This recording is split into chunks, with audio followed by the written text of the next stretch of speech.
আমাদের এদিকে ষষ্ঠী? হয় না। না তো ওইটা জামাইকে তো গণেশ দেয়।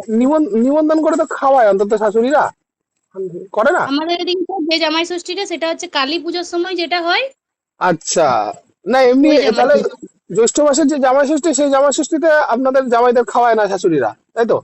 না স্যার, না স্যার, খাওয়া দাওয়া মানে হয় না, মানে যাওয়াও হয় না জ্যৈষ্ঠ মাসে। যাওয়া হয় না, আচ্ছা, মানে পারপাস না থাকলে কি করে যাবে, সেটাও একটা ব্যাপার। হ্যাঁ স্যার। আচ্ছা, তারপরে বলেন এখন, মন ঠিক হয়েছে? না স্যার, আমি আর পড়তে বসিনি। প্রত্যেকদিন সকালে একটু করে বসছিলাম, আজকের থেকে আর বসিনি স্যার।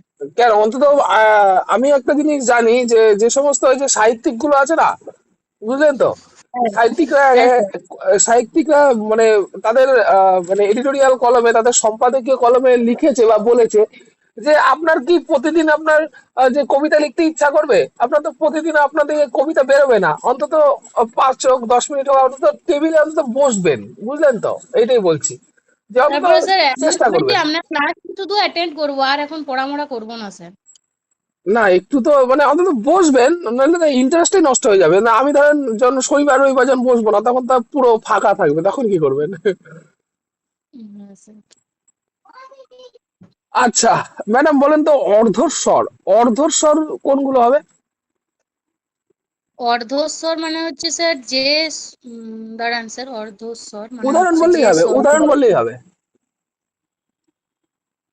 উদাহরণ অর্ধস্বর, দাঁড়ান স্যার, বুঝতে পারছি। এটা অর্ধস্বর হচ্ছে যে স্বরগুলো উচ্চারণ করতে আমাদের মানে কম সময় লাগে। না, যে অর্ধস্বর মানে যেগুলো যেগুলো উম, কম মানে যেগুলো কি বলবো স্যার, মানে ঠিক অর্ধস্বর মানে যেগুলো স্যার সম্পূর্ণ স্বর যেগুলো নয়। যেমন উদাহরণ দেন তাহলে বুঝতে পারবো।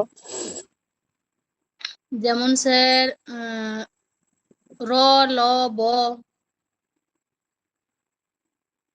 আরেকবার বলেন। র, ল, ব। কিন্তু এখানে তো হস্যই হস্যু এ ও আছে। হ্রস্ব, তাহলে হ্রস্বই হ্রস্ব। হ্যাঁ, হস্যই হস্যু এ ও, যে স্বরধ্বনি নিজে নিজে সেলেবেল গঠন করতে পারে না এবং সেলেবেলের শেষে বসে থাকে, তাকে অর্ধস্বর বলে।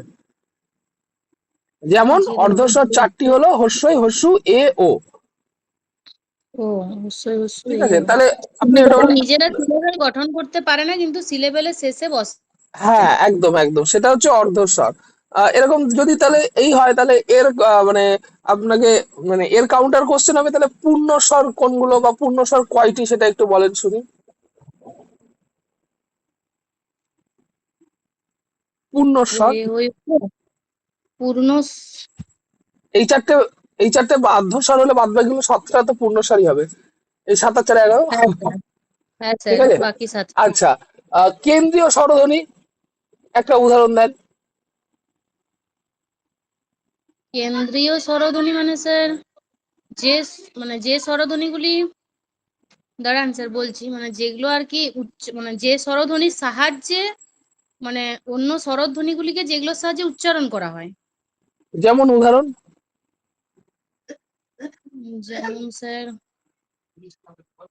কেন্দ্রীয় স্বরধ্বনি মানে যে স্বরধ্বনিগুলির সাহায্যে অন্য স্বরধ্বনিগুলিকে উচ্চারণ করা হয়, মানে যেমন স্যার ওই, দাঁড়ান স্যার, মানে অ, আ। কিন্তু কেন্দ্রীয় স্বরধ্বনি বলছে যে স্বরধ্বনি গুলো উচ্চারণে জিহ্বা না এগোয় না পিছয়, সেগুলোকে বলে কেন্দ্রীয় স্বরধ্বনি। উদাহরণ হলো একটাই, সেটা হচ্ছে আ। আ আ মানে যে যে স্বরধ্বনিগুলি মানে মূলে থাকে, যেগুলো দিয়ে অন্য মেইন স্বরধ্বনিগুলিকে মেইন, উচ্চারণ। হ্যাঁ, মানে যে স্বরধ্বনিগুলো উচ্চারণ করার সময় জিহ্বা না এগোয় না পিছয়, সেটাকে বলছে কেন্দ্রীয় স্বরধ্বনি, যেমন আ। হ্যাঁ স্যার। ঠিক আছে। হুম। আচ্ছা, এবার আপনি আমাকে বলেন তো, প্লুতস্বর গুলো কোনগুলো? প্লুতস্বর হচ্ছে মানে দূর থেকে ডাকা যেগুলো, মানে দূরে ডাকতে যেগুলো যে স্বরগুলো ব্যবহার করা হয়। উদাহরণ বলেন। উদাহরণ যেমন ওই, অ হ্রস্বই। মানে এটা এটা হচ্ছে যেরকম মানে আপনি এটার সংজ্ঞাটা ভালো বললেন, যেমন ও হে, এইটা হচ্ছে প্লুতস্বর। ওই তো হ্যাঁ, স্যার, ওহো বা ওই। হ্যাঁ, আমি ওই উদাহরণটা জানতে চেয়েছিলাম। ঠিক আছে। হুম। আচ্ছা। মানে যেগুলো আশ্রয়, টেনে টেনে উচ্চারণ করা হয়। হ্যাঁ, টেনে টেনে যেগুলো উচ্চারণ করা হয়।